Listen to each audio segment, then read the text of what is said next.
नमस्कार, दैनिक भास्कर की morning news brief में आपका स्वागत है। मैं हूं रुचिका पारिक। आइए जानते हैं वो खबरें जो सुर्खियों में रही। कांग्रेस सांसद राहुल गांधी ने गुरुवार को वोट चोरी पर 31 मिनट की प्रेजेंटेशन दी। उन्होंने कहा, चुनाव आयोग जानबूझकर कांग्रेस के वोटों को निशाना बना रहा है और उनके नाम डिलीट कर रहा है। इस पर इलेक्शन कमीशन ने कहा, कोई भी आम नागरिक ऑनलाइन किसी का भी वोट डिलीट नहीं कर सकता। किसी का वोट डिलीट करने से पहले संबंधित व्यक्ति को अपनी बात रखने का मौका दिया जाता है। अमेरिका की ओर से भारत पर लगाया गया 25% पेनल्टी टैरिफ खत्म हो सकता है और 25% जवाबी टैरिफ में भी कटौती हो सकती है। देश के चीफ इकोनॉमिक एडवाइजर वी अनंत नागेश्वर ने कहा, मुझे लगता है कि 30 नवंबर के बाद ये टैरिफ नहीं रहेंगे। हाल के घटनाक्रमों को देखते हुए उम्मीद है कि अगले 2 महीनों में टैरिफ और जवाबी टैरिफ पर कोई हल निकल आएगा। Securities and exchange board of India ने गुरुवार को हिंडनबर्ग मामले में अडानी ग्रुप को क्लीन चिट दे दी है। 24 जनवरी 2023 को हिंडनबर्ग रिसर्च ने एक रिपोर्ट जारी की थी, जिसमें अडानी ग्रुप पर मनी लॉन्ड्रिंग से लेकर शेयर मैनिपुलेशन जैसे कई आरोप लगाए गए थे, जिसके बाद एक दिन में ग्रुप के शेयरों की मार्केट वैल्यू करीब 1 लाख करोड़ रुपए कम हो गई थी।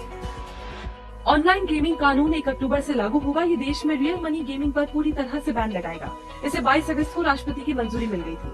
आईटी मंत्री अश्विनी वैष्णव ने कहा, We'll have one more round of discussions with the industry. सरकार पूरी तरह से बातचीत और सलाह लेने के लिए तैयार है। नियम लागू होने से पहले भी गेमिंग इंडस्ट्री के साथ एक और बैठक की जाएगी। अगर जरूरत पड़ी तो नियम लागू करने के लिए और समय भी दिया जा सकता है। खजुराहो के वामन मंदिर में भगवान विष्णु की मूर्ति बदलने को लेकर दी गई टिप्पणी पर चीफ जस्टिस बीआर गवई ने सफाई दी। उन्होंने कहा कि मेरी टिप्पणी को सोशल मीडिया पर गलत तरीके से दिखाया गया। मैं सभी धर्मों का सम्मान करता हूँ। दरअसल 16 सितंबर को याचिका खारिज करते हुए सीजीआई ने कहा था कि जाओ और भगवान से खुद करने को कहो। अब बात आज की बड़ी खबरों की। एशिया कप में भारत ओमान के बीच ग्रुप स्टेज का 12वां मैच अबू धाबी में खेला जाएगा।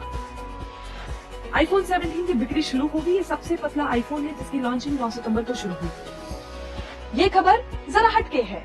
यूपी के वाराणसी में वर्चुअल पिंडदान किया जा रहा है।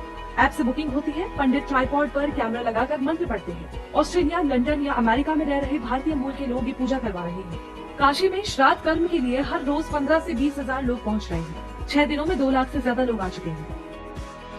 आइए जानते हैं शेयर मार्केट कैसा रहा। सेंसेक्स 320 पॉइंट्स बढ़कर 83,014 पर बंद हुआ। वहीं निफ्टी 93 पॉइंट्स बढ़कर 25,424 पर बंद हुआ।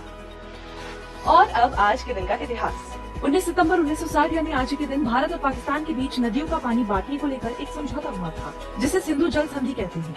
इसमें 6 नदियों के पानी के इस्तेमाल का बंटवारा हुआ। हालांकि 65 साल बाद अप्रैल 2025 में पहलगाम अटैक के बाद भारत ने सिंधु जल समझौता स्थगित कर दिया। और अब थॉट ऑफ द डे, सही समय पर गलती न मानना एक और गलती करने जैसा है। तो आज की बात बस यहीं तक। मॉर्निंग न्यूज ब्रीफ में कल फिर होगी मुलाकात।